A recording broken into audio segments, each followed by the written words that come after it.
So, good evening, people. Hope I am audible. Please confirm. Online? Yes, sir. Audible, sir. Yes, thank you. So, today we'll pick up one more standard.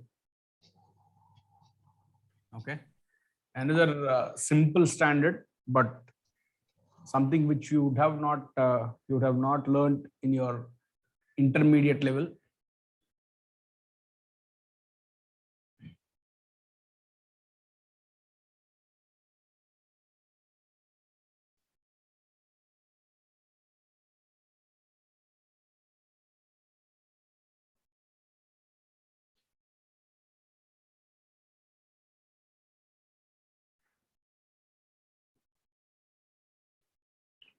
Yes.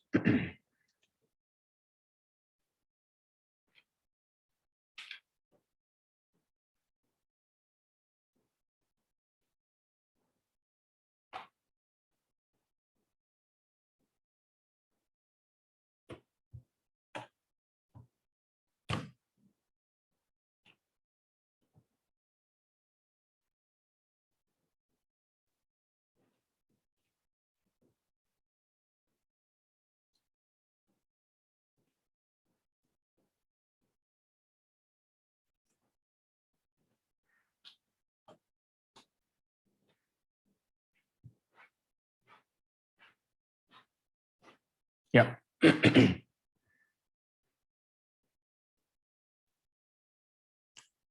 Ind AS 34,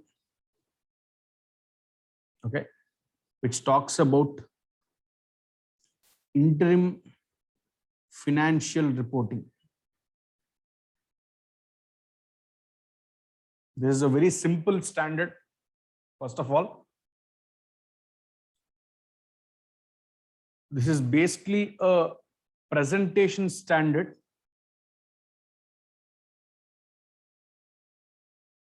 It's basically a presentation standard. In fact, do we have a similar standard in AS? If you ask me, yes. AS 25 talks about interim financial reporting.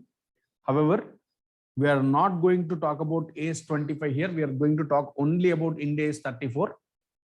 Luckily, what happened is there is no greater difference between AS 25 and Ind AS 34. They both are almost the same. No differences at all. Now, reason why I'm giving you this reference about AS, as I told you yesterday, there are few standards which you have not have learned in your intermediate level, but it could be something in a different form in Ind AS in final. So just to give you a reference of what's there in AS as well, I'm just giving you that. Otherwise, not required from your examination perspective at all.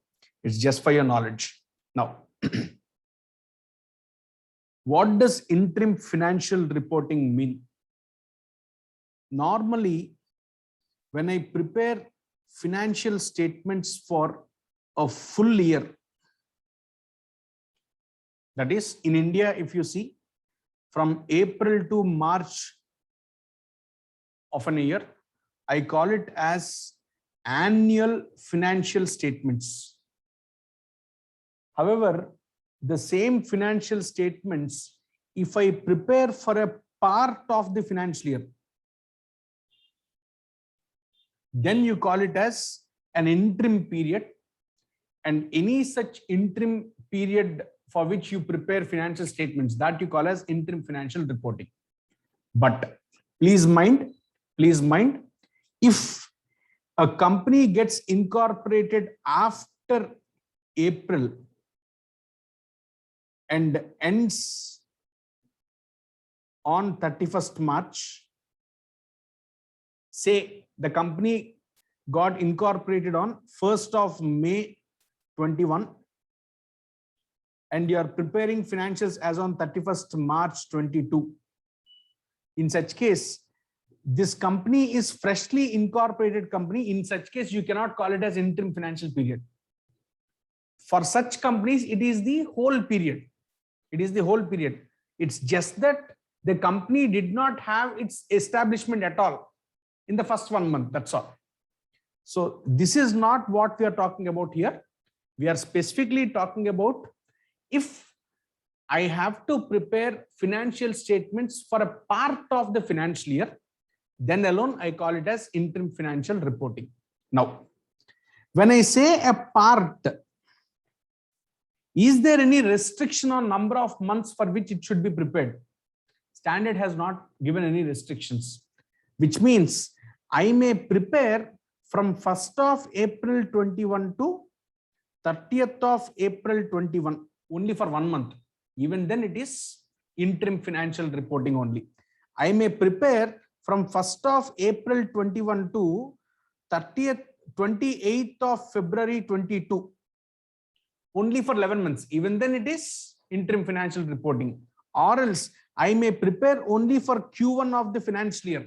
Even then it is interim financial reporting. Q2 of the financial year. Even then it is interim financial reporting. So any part of the full financial year, if I prepare any financial statements, in such case, I call it as interim financial reporting. Now, having given this clarity, what should I prepare in an interim financial reporting? What should I prepare?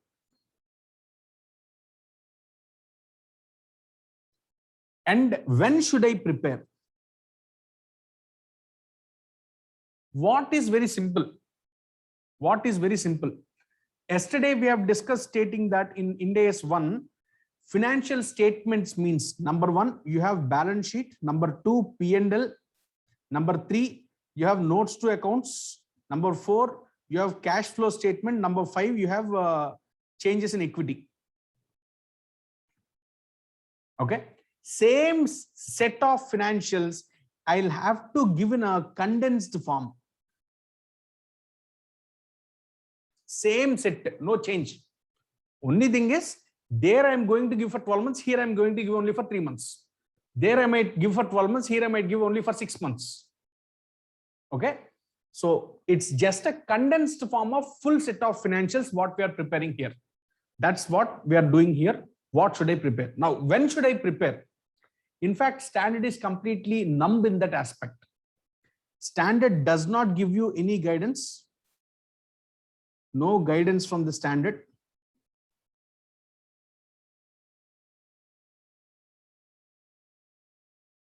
Then what is the point in giving the standard, sir? There are some other regulators in the country which asked you to prepare interim financial reporting, in which case you should adopt this standard to prepare that statement. Example, best example, any listed entity, if you see, listed entities, if you see, there is something called as quarterly submissions, what they do to SEBI. Okay.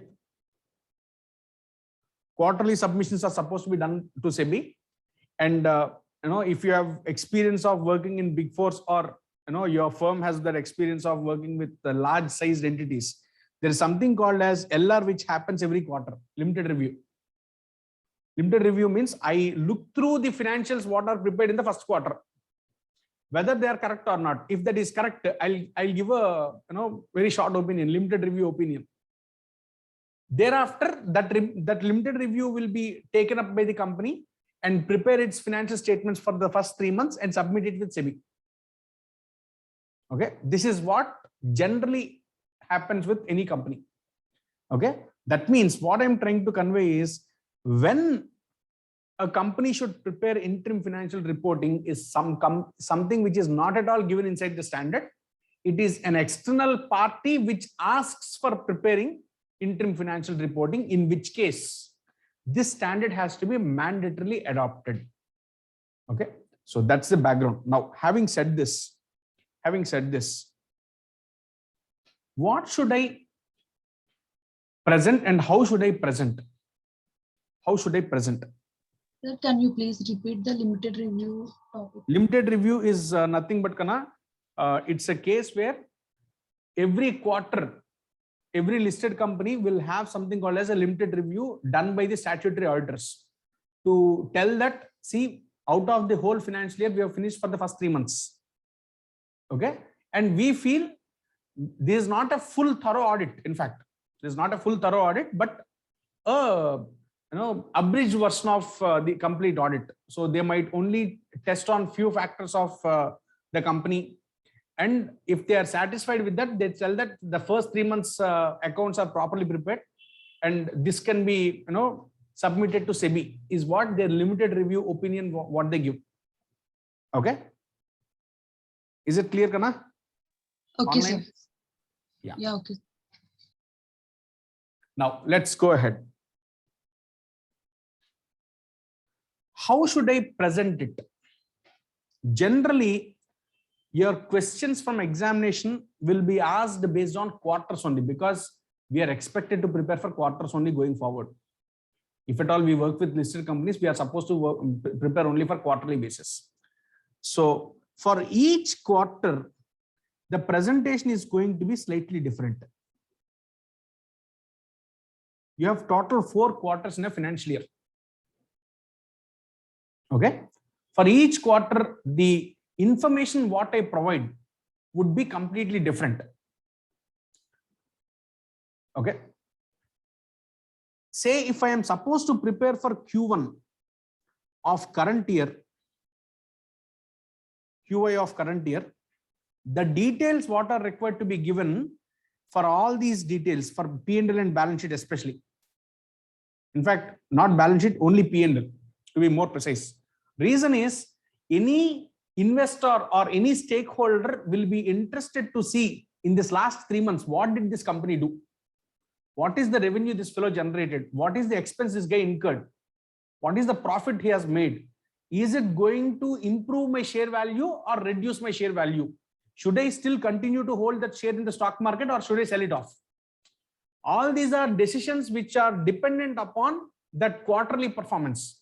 Now, best example you can see, of course, not a right example. You can take shares of Infosys. When the quarterly results get announced, the share price boosts up like anything. Doesn't mean really that value exists. Maybe after 2-3 months, slightly it might slow down. It might get down. But the moment result is announced, that quarter results are announced, company's price, share price keeps on hiking up. Same way, if the company's performance is not good, a quarter results are announced and there is a huge loss in the company's value comes down. That share price value keeps on coming down. So that is something, a decision which is taken by the investor after reading through this interim financial report. Okay. So for that reporting purpose, we need to give balance sheet, P&L, notes to accounts, cash flow statement and changes in equity completely. Okay. Now, having said this, what all am I going to provide for quarter 1? When I provide for quarter 1, I will have to give in P&L all these details. Particulars column is as usual. Okay. Along with that, there are going to be multiple columns. What columns would be there? Q1 of the current year is supposed to be given. This is the main data. Supporting data, I need to give comparable information of previous year. Okay, comparable information of previous year. That means for this current year, this 3 months, what was that which happened in the last year, exactly in the 3 months? So, users of financial statements will understand, is the value increasing when compared to last year or not? Now, why should I compare with the last year, sir? I could have simply compared with the annual report. No, even annual report is also supposed to be provided. That means last year completed financial statements, full financial figures are also supposed to be provided for the first quarter. So that means for first quarter, you are going to give this quarter's actual revenue earned, this quarter's expenses, whatever you have incurred, and profit, blah, blah, blah, and all. Same details you would also give for last year first quarter. Intention in providing is there would be few businesses which are completely dependent on various months. Say, for example, if you are a entity which is completely dependent on manufacturing fruit juices, say Maaza. Okay, Maaza, say that alone is a separate company which exists in the market, and they would definitely keep on buying huge amounts of stock only in that 3-4 months. At that point of time, their revenue will not hike up. Their revenue is static throughout the financial year, but their cost will increase at the 3 months, in those 3 months, yes or no? So you need to see whether in that particular period, whether this fellow has improved or not. So to take such informed decisions, I need to give previous year same quarter information. Clear? So that is what we prepare. Along with this, along with previous year same quarter information, I would also provide full financial year information of last year. That is comparable information. So that means last year for the full financial year, this was what's made by the company. This year in the first quarter, so much has been made. So when you compare last full year with this first quarter, is he at least achieving 25% of last year or not? Or is he achieving more than 25%? Such analytics is something which you can perform by giving this data. Clear? So that's the logic behind giving all this information for Q1. Now, if you go to Q2,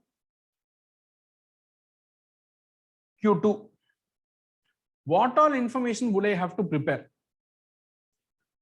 Same particulars will not change. Okay. Next. Q2 information is supposed to be given for current year. First column.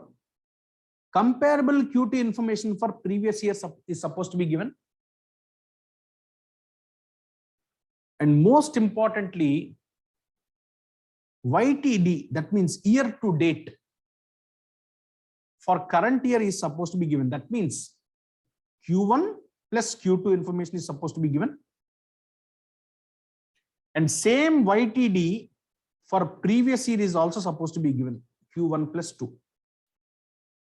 And as usual, audit report, audited financials. Okay. So this is the information which I provide in case of Q2. Sir, why are we giving YTD, sir? Logic is simple. Whenever a reader goes through the financial statement, you cannot keep on expecting him to provide additional information. Okay. So he would expect all information in a single shot. You want current year, you want current period, this is the current period. You want both the current periods, that is all that has happened in the current financial year. So that is YTD. I'll provide everything in a single shot to you. You look through and define whatever parameters you would like to set. Okay. You have your own set of parameters and decide whether you should continue holding my share or not. Okay. So with that intention, year to date information is also required for the current year. And since we are providing current year's year to date, you also provide last year's data for comparison. Along with that, last year's annual accounts. That's all. Okay. Now move to Q3. Move to Q3. This also will not change much. Particulars, you should tell now. Q3 for current year, Q3 for previous year, YTD for current year, YTD for previous year, and annuals. Last year's financials to be provided. Okay. So this is what you provide for Q3. So here YTD means you have 3 quarters, 1 plus 2 plus 3. Same way for previous year also, 1 plus 2 plus 3.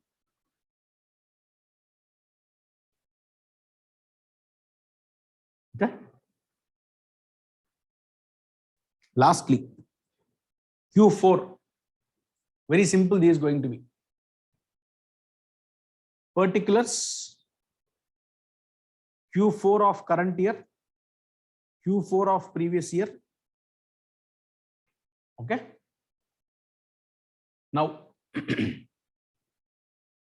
think logically, is there any point giving YTD of current year and previous year?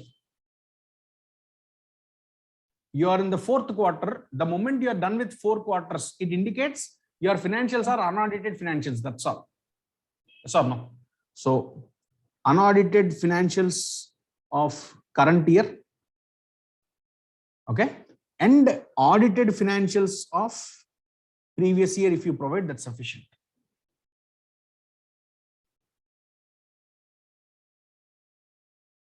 Okay. This is what's expected in the report.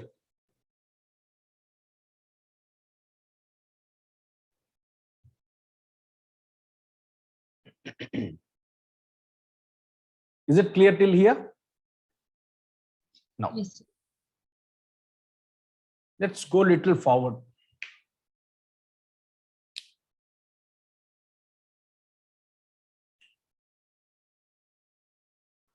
What are the guiding principles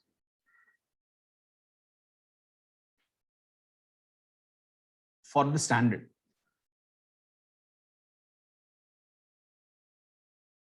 What is very important while preparing financial statements in interim financial report?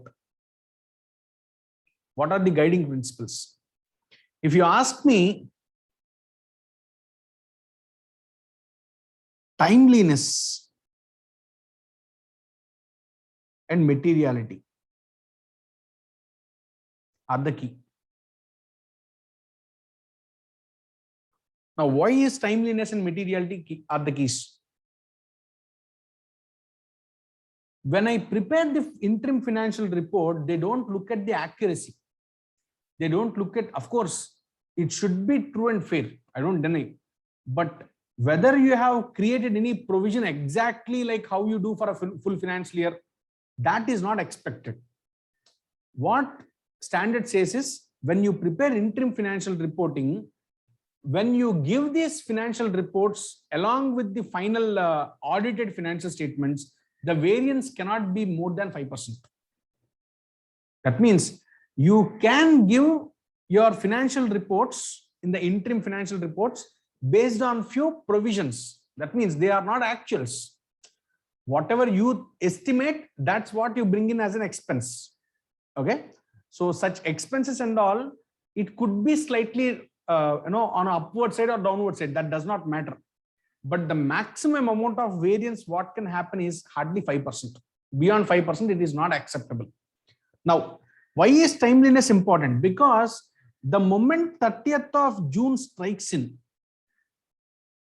all my equity shareholders will be eagerly waiting to see what are the results. They would like to define whether they should invest further or not. They would like to take a decision as to whether they should sell out their shares or not.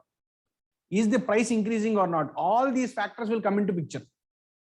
For that reason, the moment 30th June is over for the first quarter, I should prepare by 10th of August, 10th of July, and submit it to SEBI by 15th. So within 15 days, I am supposed to submit and release the document. Once it is released, people will decide what they should do. Okay. For them to take the decision, I should timely provide the information. Hence, timeliness is the key. Second, materiality. Of course, just timeliness is not sufficient. Materiality is also important. Okay. What does materiality mean here? It's all about providing key information. Any information which you think is going to influence the decisions of investors, that information should definitely be provided. Okay. Few expenses and all which are not really key in nature, even if you don't specifically mention them, they don't bother. Okay. But something which is important and which is going to decide or give a hint for the investors to decide, such information should definitely be provided. Material information, every information is supposed to be definitely provided. That's the reason these two principles are the guiding principles for this particular standard. Okay. Now, having said this, how do I prepare these financial statements, sir? How do I prepare?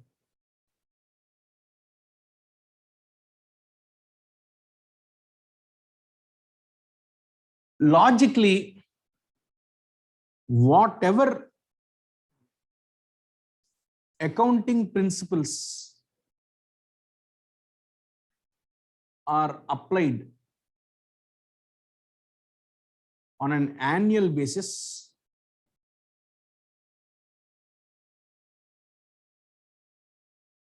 okay, same need to be used even for interim financial reporting.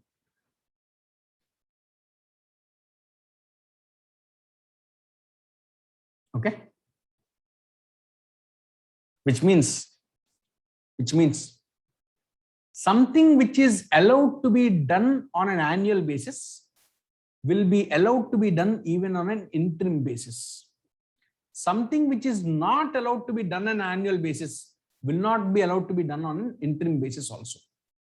I'll give you a very good example. This is a practical case what we saw for a listed company which is into sugar manufacturing unit, but I'll not disclose names. Okay, so based out of Chennai only, bang on Mount Road, but still I'll not disclose name. Now, they are XYZ Sugars Limited. Okay, this company, sugar manufacturing industry, is basically a seasonal business. It's not perennial business. Manufacturing unit works only for 6 months in a year. Remaining 6 months, it's going to be idle, where they overhaul the equipment, ensure that the equipment is properly protected. Trading activity alone happens in 6 months' time. That means sales and marketing team works all the 12 months. Manufacturing facility works only for 6 months. Okay, so your labor cost on manufacture is only for 6 months' time. Generally, the season comes from May of a financial year until October or so. Okay, they procure the stocks of sugarcane from the month of March, April, and so. From May onwards, they will be in full-time production. Till October, they continue, and by October, they stop. Okay, so this is the cycle for the sugar manufacturing industry. Now, when they prepare Q1 financials, their expenses would be really high. Expense would be decently high. Okay, because April month there is no labor charge, but in the month of May and June there is labor charge. Slightly it would be on a higher side. The profits look very less. Q2 expenses would be really high.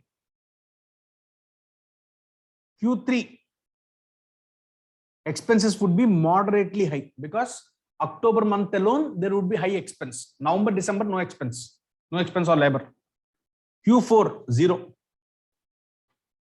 Now, when this is the case, the accounts department stated that we would like to take the total of all the expenses and apportion equally throughout the all 4 quarters, so that my share price will not get affected in the last quarter. Now, it is similar to you are incurring 10,000 rupees of labor cost in FY 2018-19. You really incurred that. There is no more carry forward and all. Something which you are not supposed to do it on an annual basis, you cannot do on an interim financial reporting basis. Recollect the statement. Now, in financial year 18-19, say you have incurred 10,000 rupees on labor charges, and the benefits out of that labor charges incurred are completely consumed in that period only. Will you postpone expense booking? We will not. Yes or no? In which case, something which you are not doing on an annual basis, you are not supposed to do on a quarterly basis also, or an interim basis also.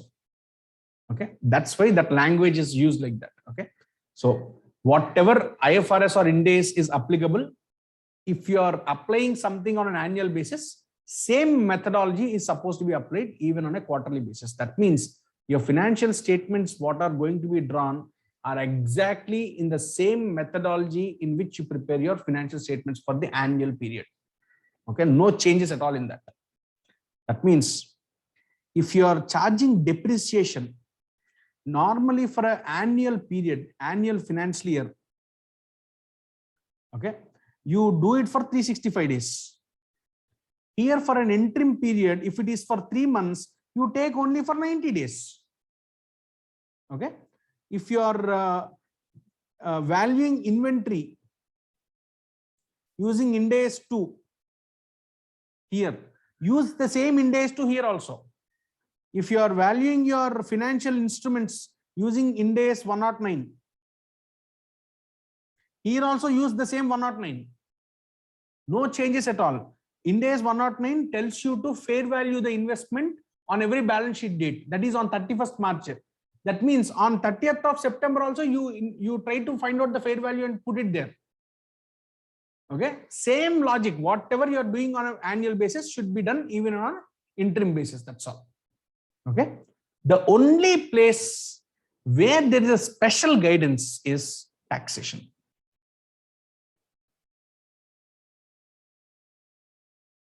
Taxation alone you would not do in the same methodology like on an annual basis. There is a separate guidance which is given, but I'll not directly tell you now. When we go to the problem, I'll discuss. Okay. So taxation alone, there is a separate guidance which is given inside the standard itself. That is what we are going to follow. That's all. Okay. Now, having said this, we can now start with the questions.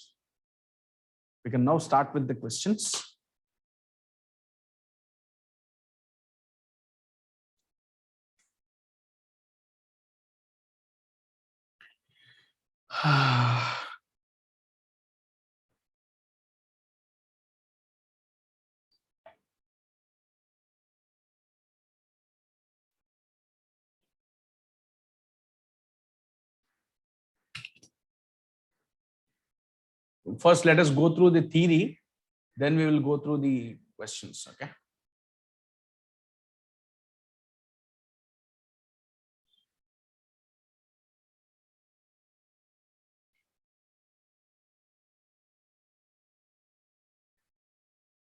Yeah. So whatever we have gone through till now is also here. Okay. So introduction. If financial reporting is prepared for an interim period, it is called IFR. It is a period which is less than a full financial period. Currently in India, corporates who adopt interim financial reporting follow quarterly reports as required by SEBI. So right now, only because of SEBI, we are preparing those. One exception to IFR is if the company is incorporated in between the financial year, its first set of financial statements for the period of full financial year. Okay. However, such financial statements are not considered as IFR. We have discussed about this. Next. So what are the two principles, timeliness and materiality? Ind AS requires minimum documentation. Okay. So the entity shall at minimum prepare condensed balance sheet, condensed P&L, condensed OCI, condensed CFS, notes, and also SOCI. Okay. So note, of all the above, investors will be interested only in P&L and OCI.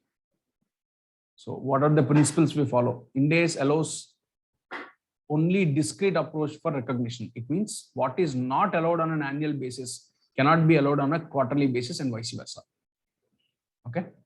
There is only one exception, that is income tax, which alone uses a separate guidance. So now with this, it's all done. Now,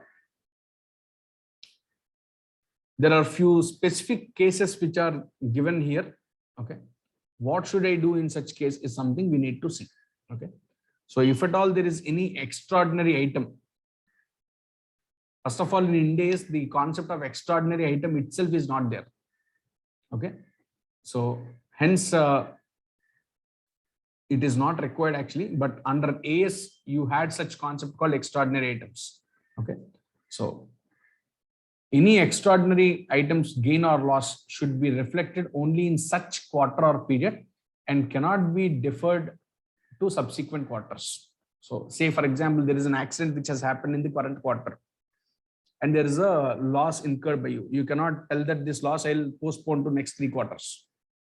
Okay, which is incurred in the quarter, you just tell that it is incurred in this quarter only. Okay, so under Ind AS, extraordinary items is not separately disclosed as a separate line item. So we don't disclose it separately. It is clubbed along with all expenses and shown off. That's all.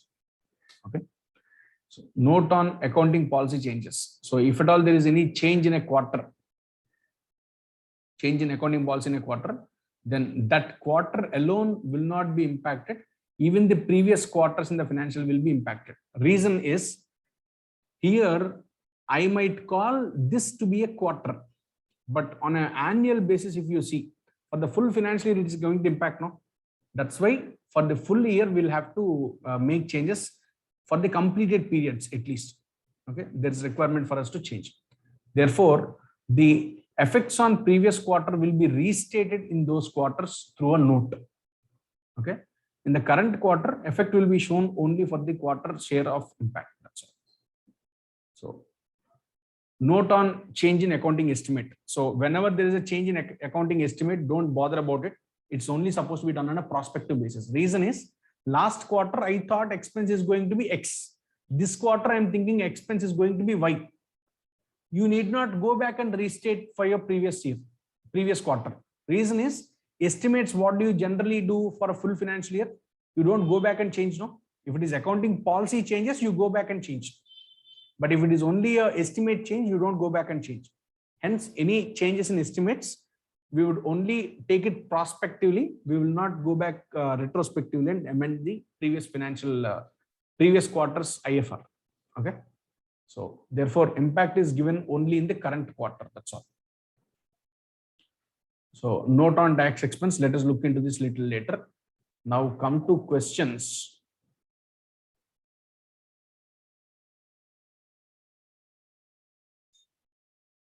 Yeah. I hope it is visible to you all. Yes, sir. Yeah. So first few questions are my own questions. From 8th question onwards, it is institute material questions. Hence, I have given it along with solutions. Whatever institute material solutions are there, I have given those. First, let us go through these questions first, and then we will solve those. Okay. Company A has reported 60,000 as pre-tax profit in first quarter and expects a loss of 15,000 each in the subsequent quarter.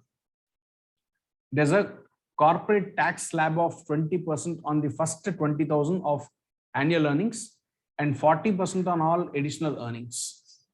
Calculate the amount of tax to be shown in each quarter. Now, taxation has come here. So I'll talk about how tax accounting, tax has to be shown in the financial statements. I'll talk. Whenever you have taxation in your interim financial reporting, you cannot go by the annual approach. Instead, what standard suggests is you should go by a weighted average model. Reason is very simple. On an annual basis, you identify the profit before tax. On that, you calculate the taxes using the factors, whatever are given by income tax department, and arrive at the tax value. Effective tax rate is what I need to find out. Effective tax rate is what I need to find out, which I will be applying on all the quarters. Okay. Effective tax rate is what I need to find out and apply on all the quarters. Now, in this case, what is he stating? On the first 20,000, it's going to be 20%. Okay. And on the rest of the profits, it's going to be 40%. Now, first of all, if you see, what is the profit earned by this guy, by this company? 60,000 as pre-tax in the first quarter and expects a loss of 15,000 in each of the subsequent quarter. Fairly speaking, that gets nullified. That gets nullified by the end of 4 quarters. Still, don't look at whether it is going to nullify or not today. Go by the tax slabs what are given. Here he says first quarter, first 20,000 is going to be charged at 20%. Remaining will be charged at 40%. You calculate at that rate. You calculate at that rate and see what is the rate for your taxation. What do you call effective tax rate? Effective tax rate is what you need to calculate, and then go ahead for calculation. So if you see here, expected total income, if you see 60,000 is earned in the current period, current quarter, and he says next 3 quarters he is going to incur 15,000 of loss. That means 315 is 45,000. To the extent, if you deduct 15,000 is going to be my profit. On 15,000, how much would I pay tax on an annual basis? For the first 20,000, it is only 20%. No, that means it's going to be 3,000 rupees of taxation which I pay, right? So 3,000 divided by 15,000 is my net profit. What is the percentage of tax I'm paying? Effective tax rate, what I pay is 20%. Yes or no? So this 20% is something which I apply evenly throughout all the 4 quarters. Okay.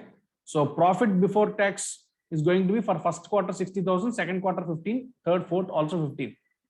Tax charged, it is effective tax rate, using effective tax rate of 20%. It is going to be 12% for the first quarter. The same 12,000 gets reversed in the next 3 quarters.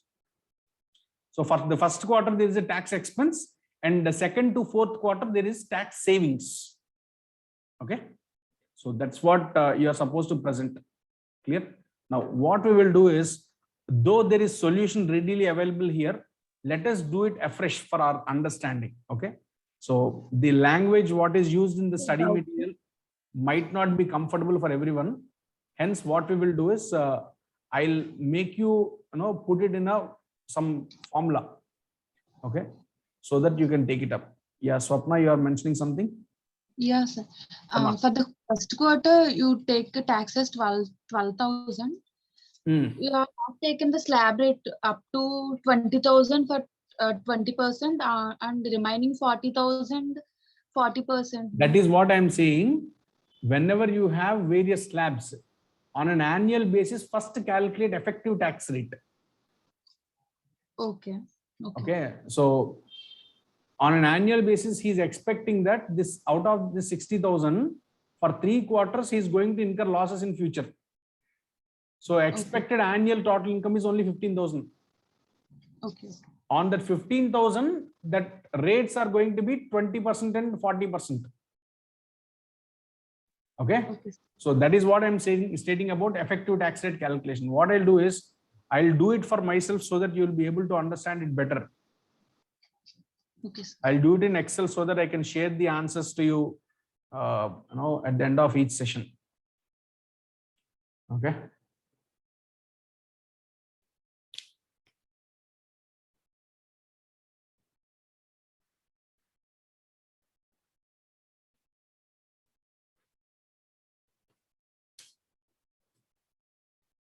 Eighth question. Huh? Yeah. So always start with, in case of income tax, calculation of effective tax rate. Okay. On an annual basis. Okay. So how do I do it? Profit earned during Q1 is 60,000.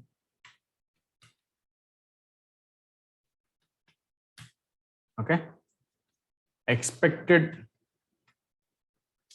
loss in Q2, 3, 4 is 15,000 into 3 quarters. Okay. So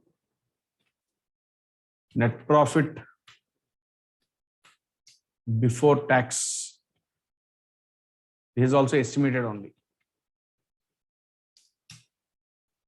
Is going to be 15,000. Okay. Now this 15,000 is only important for me to identify tax rate. So this 15,000 is what I check for that slab rates. So slab rates given is 20% for the first 20,000, remaining any amount 40%. Okay. So tax at 20% is this into 20%, 3,000.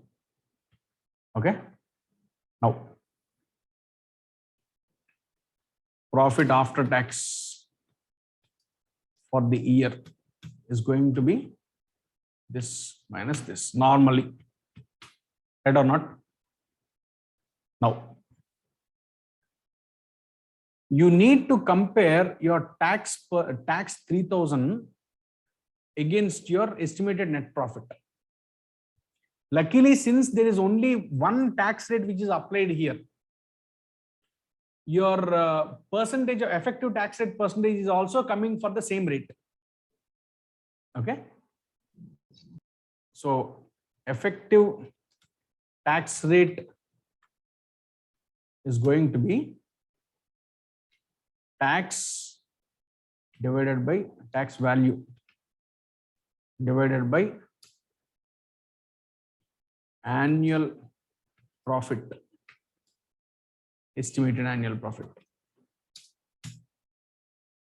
Okay. So that is 3,000 divided by 15,000, same 20%.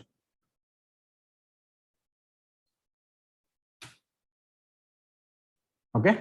So this is the rate which I apply.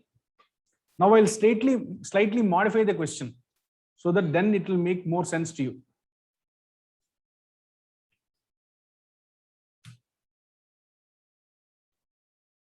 Say my profit in the first quarter is not 60K, it is 1 lakh.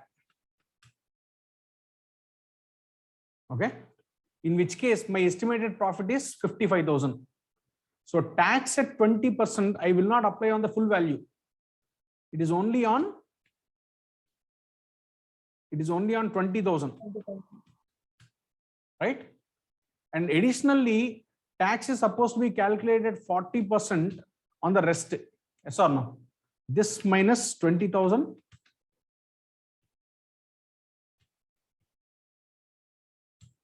into 40%. Okay.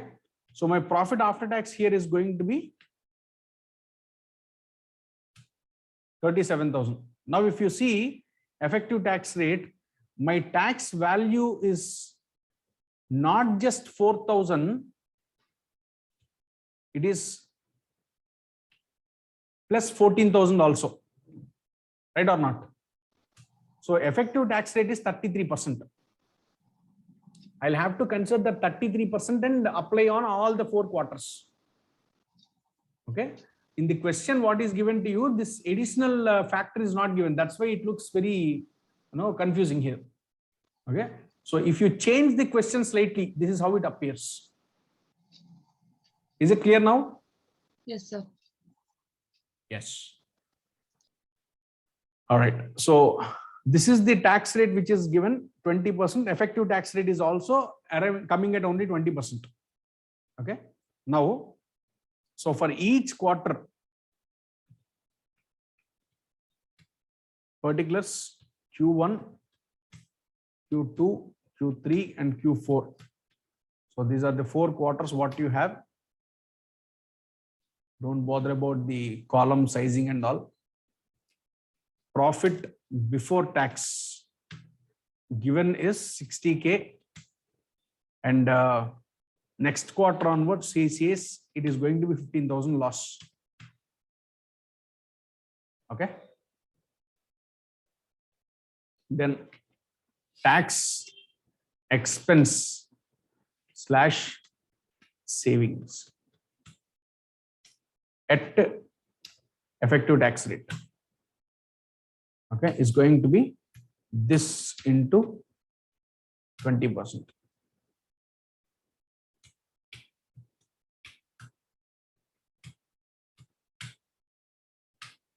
Okay. So finally, what you get is profit after tax for each quarter. Let's minus this.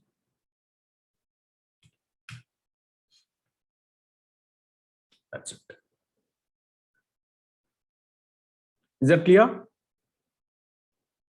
Yes, sir. So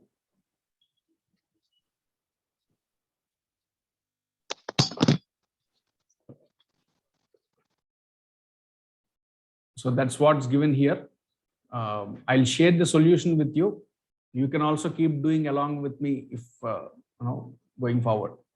So these questions answers are readily available, hence you need not actually. Okay. So 9th question. ABC Limited presents interim financial report quarterly. On 1st April 21, ABC Limited has carried forward loss of 600 lakhs for income tax purpose, for which deferred tax asset has not been recognized. ABC Limited earns 900 lakhs in each quarter ending on 30th of June 21, 30th of September, 31st December and 31st of March 22, excluding the carrying forward losses. Income tax rate is expected to be 40%.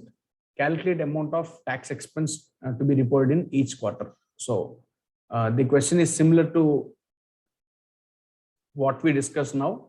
So what he is stating is there is a carried forward loss of 600 lakhs. First of all, on an annual basis, if you deduct that loss and calculate the taxes, you get to know what is the effective tax rate for the entire financial year. That rate is supposed to be applied for each quarter. Okay, so that is how we do. So same logic you would have done here. The estimated payment of annual taxes on earnings of current year is going to be, so for each quarter you are making 900 lakhs now. For 4 quarters it is 3,600 lakhs. 3,600 lakhs minus 600 lakhs is 3,000 lakhs is your profit. On 3,000 lakhs, 40%, 1,200 is what you are paying. 1,200 lakhs is your tax what you pay on an annual profit of 3,600 this year. Okay, so the effective tax rate is 33.33% for you. So that 33.33% is only supposed to be shown on your each quarter taxes. Is that clear? So same problems are repeated even in the our material, the questions what we are going to do also. Okay. So next 10th question. Innovative Corporation Private Limited is dealing in seasonal products, and the sales pattern of the product quarter wise is as under during the financial year 21-22. Okay. So for quarter 1 ending on June 30, 10%, quarter 2, 10%, Q3, 60%, Q4, 20%. For the first quarter ending 30th June, ICPL has provided the following information. Sales 70, employee benefits 25, administrative expenses 12, finance cost 4. ICPL, while preparing interim financial report for first quarter, wants to defer 16 crores expenditure to third quarter on the argument that third quarter is having more sales. Therefore, third quarter should be debited by more expenditure. Considering the seasonal nature of business and that the expenditures are uniform throughout all quarters, calculate the result of first quarter as per Ind AS 34 and comment on the company's view. So first of all, tell me, this is some similar to that sugarcane business what I have told. So you're not supposed to do that. You're not supposed to transfer expense to other quarters. Whatever you do on a annual basis is allowed only on a quarterly basis, and hence you don't have that freedom of moving expense to next quarters. Okay, so automatically the total revenue is 70, employee cost will be taken fully, administrative expense fully, finance cost fully, total expense is so much, profit is going to be this much. Simple. Okay, so the same note is given here. Okay, cool. Next 11th question. Fixed production overheads for the financial year is 10,000.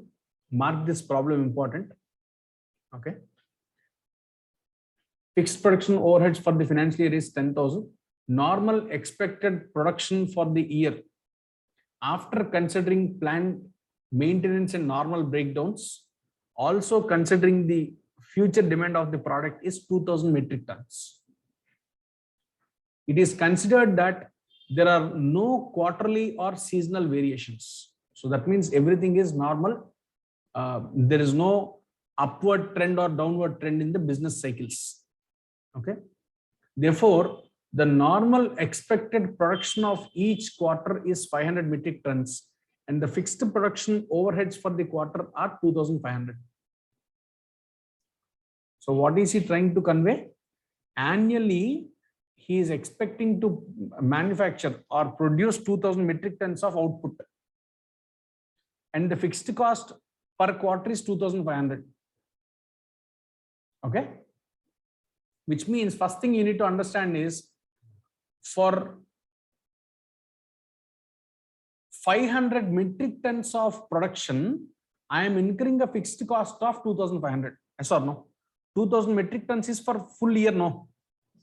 For each quarter, it is going to be 500. So 500 metric tons is what you are supposed to produce on incurring a fixed production cost of 2,500. So that means per metric ton, what is the cost of fixed overhead to be added to each metric ton? It is 5 rupees. 2,500 divided by 500. Yes or no? 5 rupees is supposed to be added there. Now, what is he stating? First quarter, he manufactured or produced only 400 metric tons. That means how much will enter into the cost of the goods? 2,000. Only 2,000 will get in. Why? Because out of 2,500, 2,500 is the fixed cost for entire 500 metric tons. But right now in the current financial period, I have manufactured only 400 metric tons. So the remaining 100 metric tons worth of cost, that is the remaining 500 rupees, I cannot add it to this because my cost of inventory will be inflated. Recollect the valuation of inventories, what standard says. If there is any fixed overhead, that is supposed to be taken based on the normal capacity. Fixed overheads are supposed to be added to the cost of inventory based on normal capacity, but not based on actual costs incurred. Okay, actual costs incurred and actual productions manufactured or produced. So hence, you cannot allocate the entire 2,500 for the first quarter itself. You can maximum consider only 2,000 for the first quarter, that is for 400 units. Remaining 500, what should I do? You will have to expense it off as other expense. You cannot add it to the inventory. That's main important thing. Okay. Second quarter, if you see, you have produced 600 units, not 500, which means in the second quarter, you are producing more than what you generally have to produce. Which means here your, the fixed production overhead, which is supposed to be allocated to each quantity, is 5 rupees. That is static. That will not change. Now, what you can do is in the previous quarter, whatever you have not considered and expensed off, that you can reverse there. And add to the quantity here. Third quarter, exactly 500, no difficulty at all.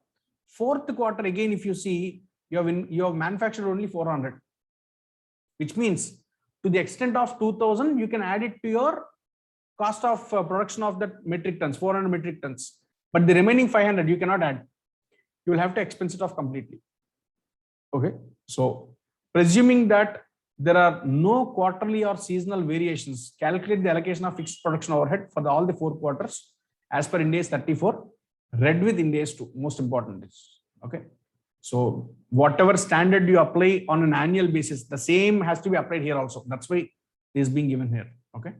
So the same, whatever we have discussed now will be here. If it is considered that there is no quarterly or seasonal variation, therefore normal expected production for each quarter is 500 metric tons, and fixed production overhead for quarter is 2,500. Fixed production overhead to be allocated per unit of production in every quarter will be 5 per metric ton. Okay. So these as per the standard Ind AS 1, Ind AS 2 inventory valuation. So for first quarter, actual fixed production cost is 2,500. However, what will be allocated is only 2,000. Remaining 500, it is going to be charged as an expense in P&L as per Ind AS 2. That's all. Okay. So second quarter, actual fixed production overheads on year-to-date basis is 5,000 units. Okay. Fixed cost incurred is 5,000, and fixed production overhead to be absorbed is for 1,000 units into 5 rupees, 5,000. But what has happened for 500 units, you have already charged off to P&L, no? That you reverse there and add it to your production cost here. So third year, exactly the same happens. You can leave it off there. Fourth year, again, actual fixed production overhead cost is 10,000, but you have actually manufactured only for how many are produced in the fourth quarter here? Yeah, 400. So automatically you're not satisfying that. Okay. So to that extent, you'll have to reduce your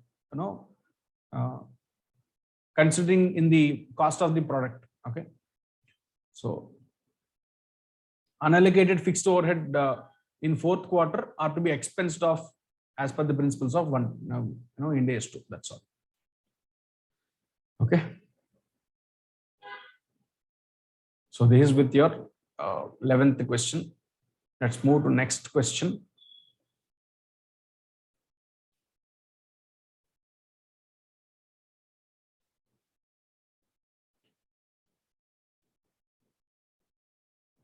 ABC Limited manufactures automobile parts. ABC Limited has shown a net profit of 20 lakhs for the third quarter. Following adjustments are made while computing the net profit. Bad debts of 1 lakh incurred during the quarter. 50% of the bad debts have been deferred to the next quarter. Can you do that? You cannot. Because bad debts actually incurred in the current period. If it is incurred in the current period, you should consider only in the current period. You cannot transfer it to next period. So that means your 20 lakhs profit is actually after adding 50%, that is 50,000 to your P&L. Yes or no? You should have actually deducted 1 lakh, but you have now actually deducted only 50,000. So you deduct the additional 50,000 now. Okay. So you will have to deduct 50,000 here. Then additional depreciation of 4,50,000 resulting from change in method of depreciation. No problem. 4,50,000 is supposed to be deducted in the current period only. Okay. Next, exceptional loss of 28,000 incurred during the third quarter. 50% of exceptional loss has been deferred to next quarter, which is not supposed to be done. That means out of this 28,000, you have transferred 14,000 to next quarter. That means in this financial period of Q3, you arrived at 20 lakhs of profit after deducting only 14,000. I will have to further deduct another 14,000 here. Okay. So lastly, 5 lakh expenditure on account of administrative expenses pertaining to third quarter is deferred on the argument that the fourth quarter will have more sales. Okay. Therefore, fourth quarter should be debited by higher expenditure. The expenditures are uniform throughout all quarters is what he says. Can you accept it? No. You cannot defer it to next period. Okay. So 5 lakhs is supposed to be considered as an expense only in the third quarter only. That's all. Okay. So if you look at the explanations would be the same what I've given now. So revised value is going to be 20 lakhs minus 50,000 minus 14,000 minus 5 lakhs. 14,36,000. Okay. What is important is writing this explanation. See, nowadays your FR paper has more become like a essay writing skill, theory paper. So they're asking more conceptual questions rather than asking problems. So you should be in a position to present it correctly. You should be able to give that reasoning correctly. How do you get that reasoning? Our draft writing skills and all, it's only by reading through the institute material. Literally your standard language should be inside your blood. That should get converted into your DNA also. Only that happens. So ensure that when you go through a question, conceptually it's very easy to understand, but putting it in words is what very challenging is. So that challenge is where you'll have to face. Okay, ensure that you create that, or you build that art of writing on your own. There's no requirement that you should exactly drop the same thing verbatim, not required, but you should be able to make sense to the examiner that you have made your point with respect to these aspects. Okay, so that's with the 12th question. 13th question. An entity reports quarterly, earns 1,50,000 pre-tax profit in the first quarter, but expects to incur losses of 50,000 in each of the 3 remaining quarters, similar to what we have seen in the beginning. The entity operates in a jurisdiction in which its estimated average annual income tax rate is 30%. The management believes that since the entity has zero income for the year, its income tax expense for the year will be zero. State whether management's views are correct. If not, then calculate the tax expense for each quarter as well as for the year as per Ind AS 34. So whatever we have done earlier, same logic is supposed to be applied and to be done here. So for the first quarter, 1,50,000 into 30%, 45,000. Second, third, fourth quarters, reverse. Okay, tax savings. That's all. Okay, next. An entity's accounting year ends on 31st December, but its tax year ends on 31st March. The entity publishes an interim financial report for each quarter of the year ended on 31st December 2019. The entity's profit before tax is steady at 10,000 each quarter, and the estimated effective tax rate is 25% for the year ended 31st March 19 and 30% for the year ended 31st March 2020. How the related tax charge would be calculated for the year 2019 and its quarters. So again, what is he stating? Normal accounting period is 31st December, but tax year ends on 31st March. You look for the financial year which is ending as on 31st December. Okay. Again, you will calculate the effective tax rate, because for first 3 months, it is going to be different tax rate. For next 9 months, it's different tax rate. So all that calculation is what we are supposed to do. Okay. So table showing for each quarter you are preparing here. Okay. So quarter ending on 31st March 2019. Every quarter 10,000 is flat, no? First quarter, your tax rate is 25%. Take that. Next quarter onwards, 30%. Take that. Okay. So for all 4 quarters put together, you will take it on an annual basis. Okay. So that's it. Lastly, Lal Limited provides you the following information for financial year 1920. Estimated income for the year ended 31st March 2020. Gross annual income inclusive of estimated capital gains of 4 lakhs, 16 lakhs 50,000. Q1 3 lakh 50, Q2 4 lakhs, Q3 including capital gains 6 lakhs, Q4 3 lakhs. That means this fellow sold something in Q4, Q3. That's why he has got 6 lakhs. Otherwise, his profit is only 2 lakhs. Okay. Now, what is he stating here? These capital gains will be taxed differently, and other income will be taxed differently. Okay. When you have different tax rates like this, what is going to be taxed specially, keep that aside. Here, capital gains are going to be taxed specially at 12%. Don't consider that in your calculation of effective tax rate at all. Okay. For that, be it in the 3rd quarter, 4th quarter, 10th quarter, don't mind. I will use the same 12% only. But for other amounts, if you see, For first 2.5 lakhs, he is charging 20%. Next balance amount, it is 30%. That means while calculating effective tax rate, profits other than these capital gains only, these tax rates are applicable. So differentiate and show the effective tax rate. Okay. And then calculate for each quarter independently.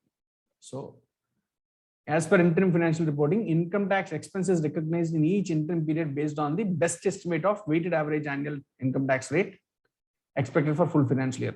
If different income tax rate apply to different categories of income, okay, to the extent practicable, a separate rate is applied to each individual category of interim period pre-tax income.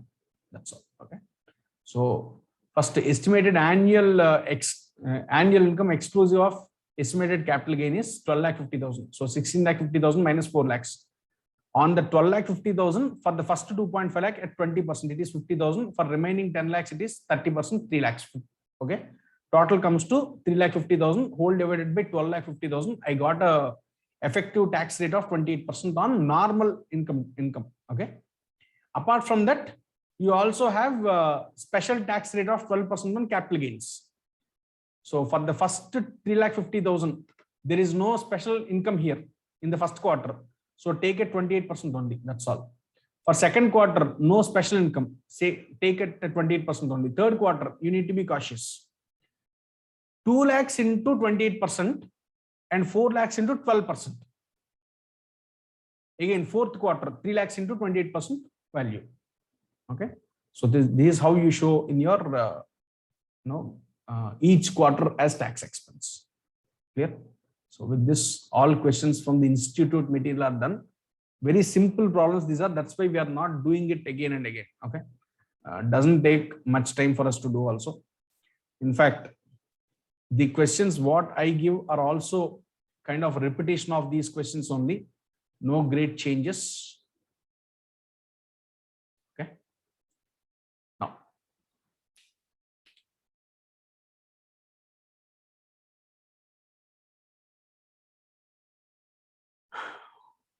Zamindar India Limited has 102,000 net income for the quarter ended 31st December 24, including the following items. 60,000 extraordinary gain received on July 30, 2024 was allocated equally to second, third and fourth quarter of financial year 24-25. Is that supposed to be done? You cannot.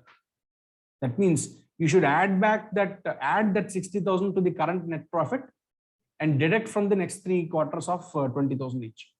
Okay. So there is next 3 quarters. Anyways, it's not done. So just if you add it to the current net profit, it's sufficient. Next, 16,000 cumulative effect loss resulting from change in method of inventory valuation was recognized on November 2nd, 2024.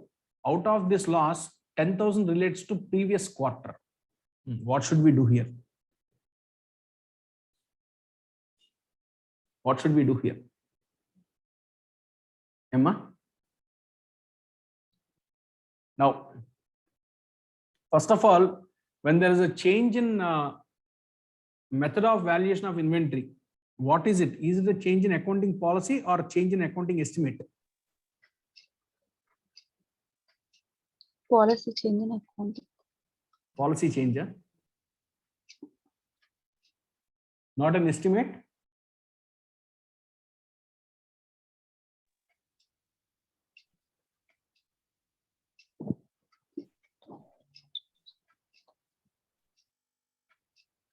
Yes, it's an estimate, sir.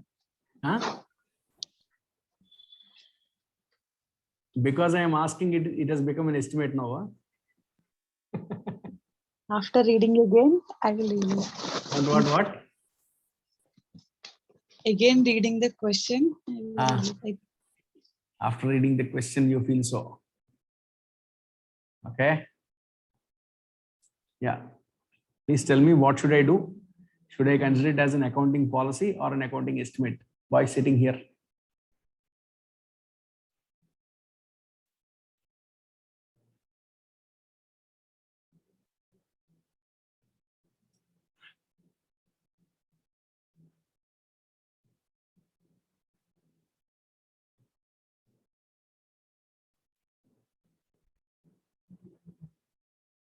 Now, first of all, what is he asking you about?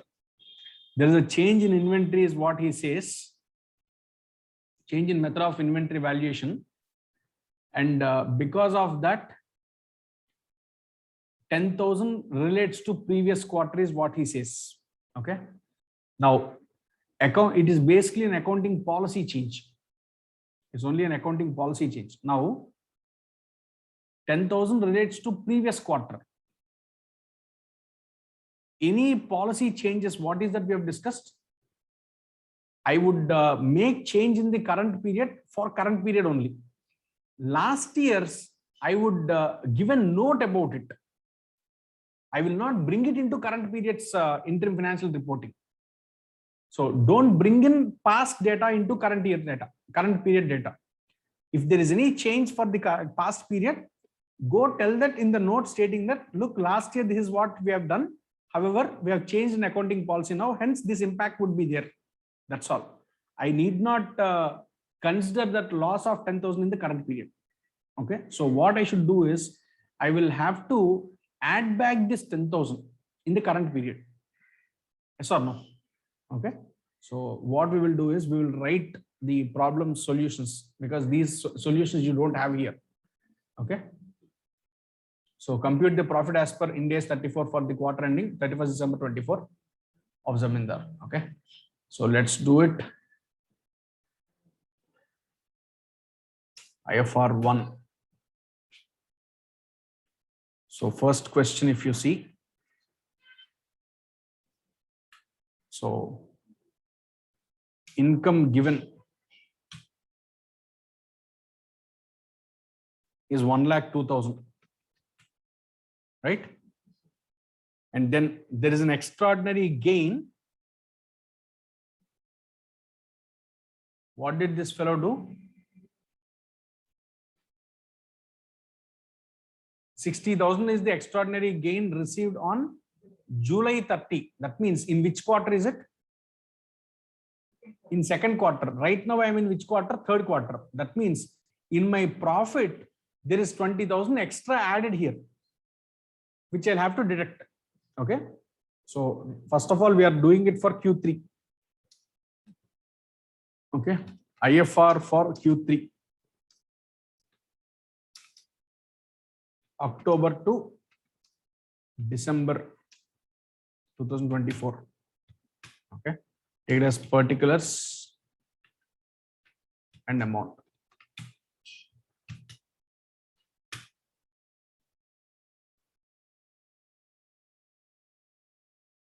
Okay. So income given is 102. So less extraordinary gain in previous quarter or in Q2.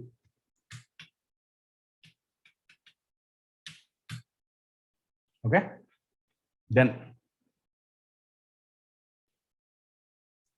16,000 cumulative effect loss recurring resulting from change in method of inventory valuation was recognized on 2nd November 2024. Out of this loss, 10,000 relates to previous quarter. Okay. So to that extent, you will have to add back. Okay. Add previous quarter impact of change in accounting policy. Okay. So it's going to be 20,000, 10,000.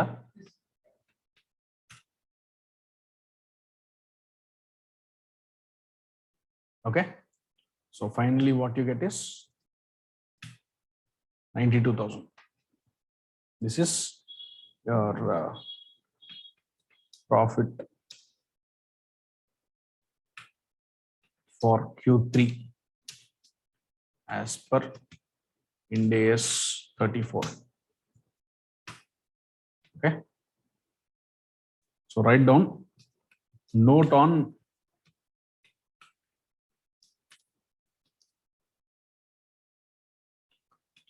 changes in accounting policy treatment.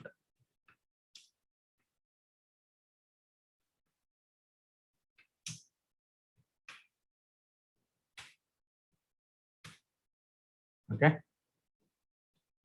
When there is a change in accounting policy,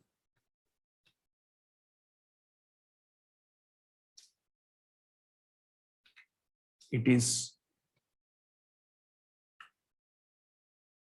given effect in the current quarter.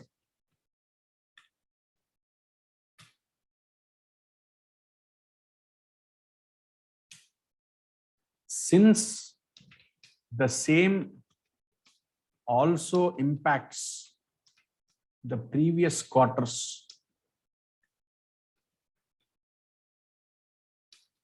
when observed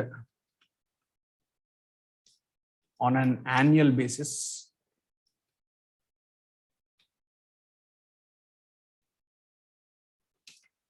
the previous quarter IFR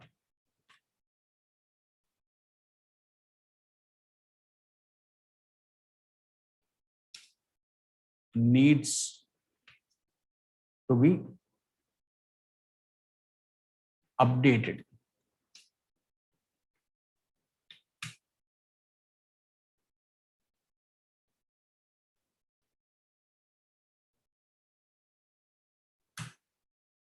Okay. Since it would not be possible to go back and change the previous quarter's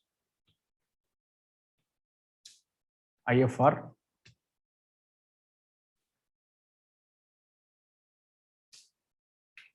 the same is disclosed in the current IFR through a note.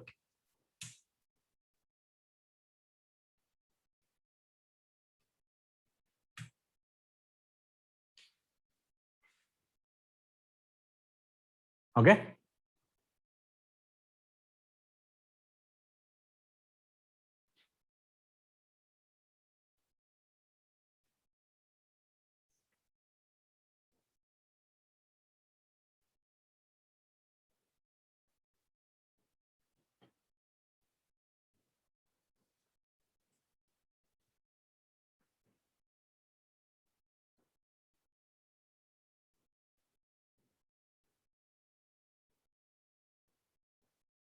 If you guys are done, please convey. Please confirm. I'll move next. Yes, sir. Done, sir.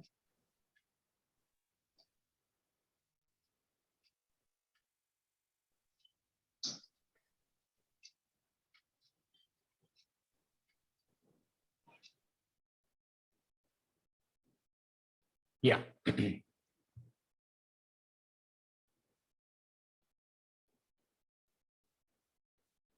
Second question. ACS India Limited has 2 lakh net profit for the quarter ended 30th September 24. Includes the following: 50,000 extraordinary loss occurred on April 30, 2024, was allocated equal to each quarter for financial year 24-25. Is that allowed to be done? No. So what should you do now? You will have to add back 12,500, yes or no? So 50,000 is for 4 quarters. So for each quarter it is 12,500. It is 2 lakhs is the net profit what I have after deducting that 12,500. So I'll have to add back that. Okay. Next, 30,000 cumulative excess depreciation for the quarter ended 30th September 2024 due to change in depreciation method from straight line to diminishing. Only 5,000 excess depreciation related to this quarter. So whatever is relating to the current quarter, that only you should consider. Okay, not fully. Okay, next. Provision for bad and doubtful debts, 20,000. Out of this, 15,000 provision relates to first quarter due to wrong estimate in first quarter. Okay, so in the current quarter, what is the bad and doubtful debt? Only for 5,000, no? So take only to the extent of 5,000. That's all. Okay. So let us see how it is going to be put across. So 2 lakhs is now, by the way, C is about, so for the first 50,000, yes, you cannot take it. So you are going to reverse 12,500 back. Okay. So 30,000 cumulative excess depreciation for quarter ended 30th September 2014 due to change in method of depreciation from straight line to WDV. Okay.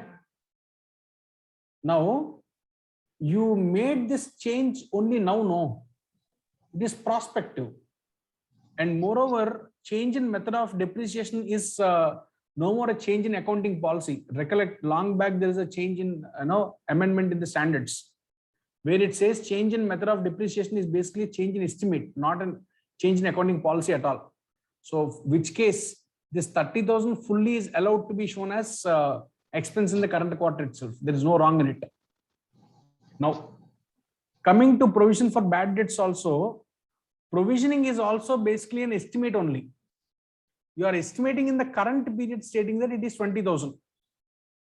Okay. Out of that 15,000 relates to first quarter. Then you did not correctly estimate. Now I am correctly estimating.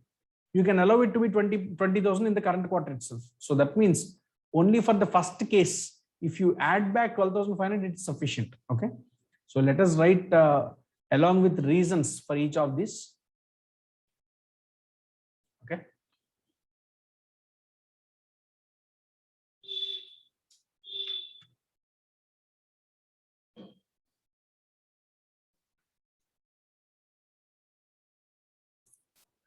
So again, first take, you are in which quarter right now?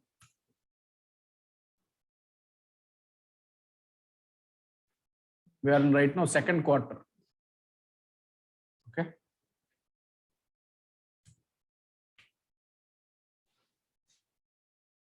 So it is July to September. Okay.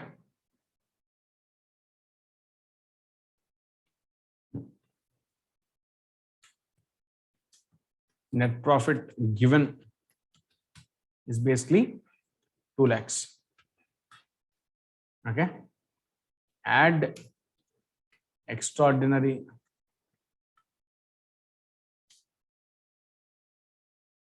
item, extraordinary loss impact of Q1. Okay, 12,500. Okay. Next, take total. Let us write note later.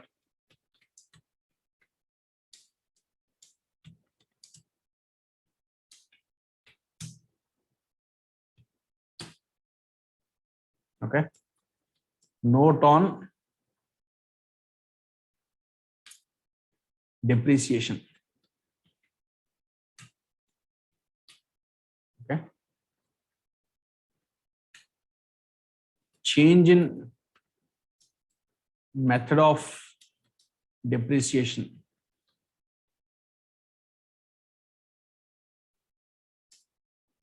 Is an accounting estimate. Hence, to be considered prospectively.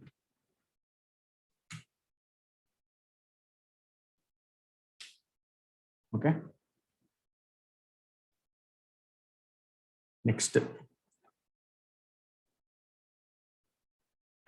What else is there in that? Provision for doubtful debts. Provision for doubtful debts is an accounting estimate. Hence, to be considered in full, irrespective of the period to which it pertains.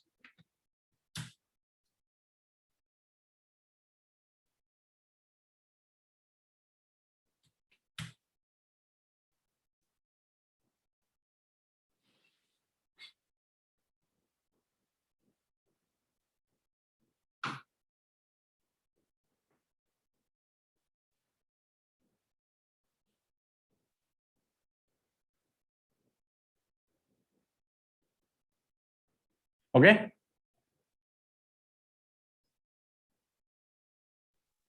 Okay, sir. Done, sir. Done. Next, seasonal business. This is a similar question what we saw there. Okay. So question 3, ABC Corporation is dealing in seasonal products. Sales pattern of the product quarter-wise is as follows.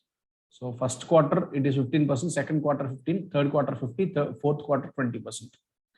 For first quarter, ending on 30th June 24, ABC gives you the following information: sales for 50, salary and expenses 30 crores, advertisement 2 crores, and administrative 8 crores. ABC Limited, while preparing interim financial report for first quarter, wants to defer 16 crore expense to third quarter. Exactly the same problem, if I'm not wrong. So I think the same solution, you can take it up. Okay. So let's go to taxes part of it. Okay. NDA Limited presents IFR quarterly, earn 600 lakhs pre-tax profit in the first quarter ending on 30th June 2025, but expects to incur losses of 200 lakhs in each of the remaining quarters. This will result in zero income during the financial year.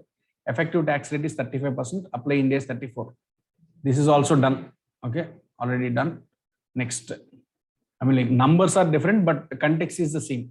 Okay, so NDA Limited presents IFR quarterly on 1st April 25. It has carry forward loss of 400 lakhs. This is also done. Okay, it earns 500 lakhs in each quarter ending on 30th June of current financial year, excluding the loss carry forward. Okay, tax rate is 40%. Calculate tax expense in each quarter. This is also, we have seen for a different value. I think it is 600 lakhs of brought forward loss, and every year you are making 900. Every quarter you are making 900 lakhs of profit. So similar case only, you can do that for yourself. Next, an enterprise reports quarterly, estimates an annual income of 10 lakhs. Assume that tax rates at 5 lakhs on first 5 lakhs at 50%, 30%, and on the balance at 40%. The estimated quarterly incomes are 75,000, 2,50,000, 3,75,000, and 3 lakhs. Calculate tax expense to be recognized in each quarter. So this is basically effective tax rate calculation. This we will do. Okay.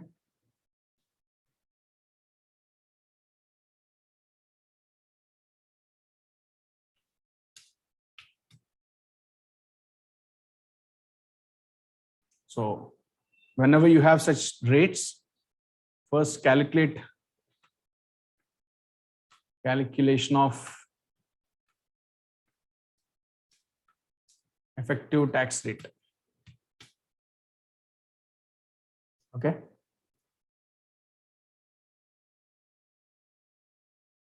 So the total annual profit what you make is going to be 10 lakhs estimated profit, right? Estimated profit for the year is 10 lakhs. Okay. Tax payable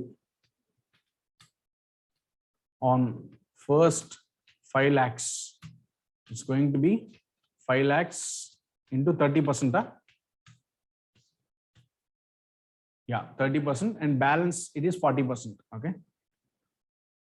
On balance 40%.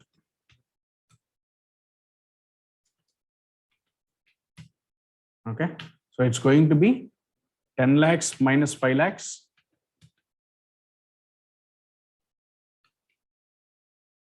into 40%, 2 lakhs. Okay, so total tax expense is going to be this plus this. Okay, effective tax rate is going to be 3,50,000 divided by 10 lakhs. Okay, so that's basically 35%.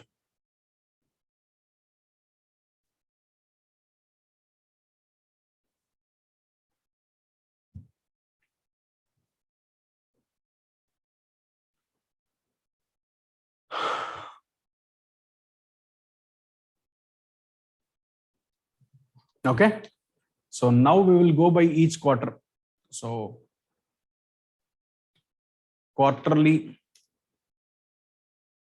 presentation of taxation. Okay.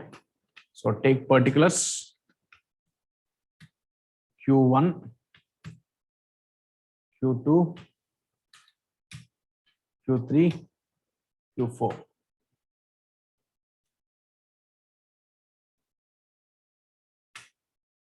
Okay. So profit before tax is what I have,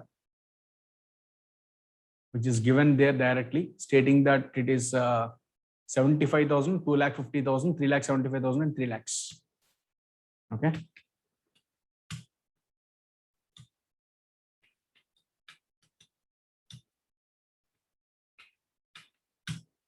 Oh.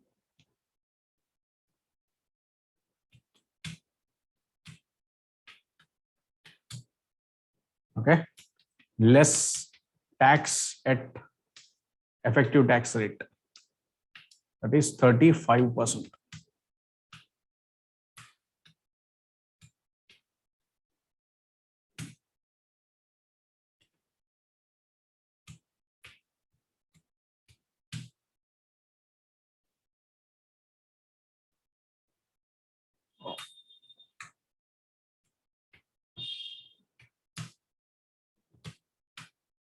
Okay. So profit after tax is going to be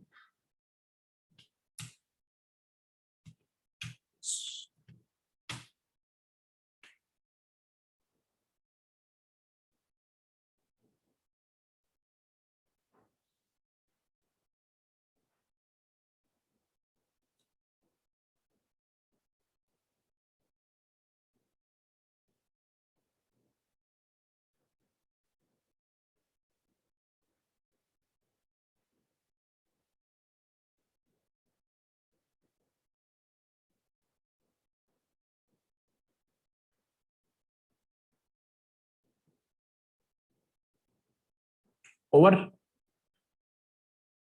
Oh, sir.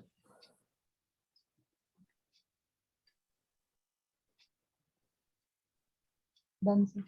Yeah.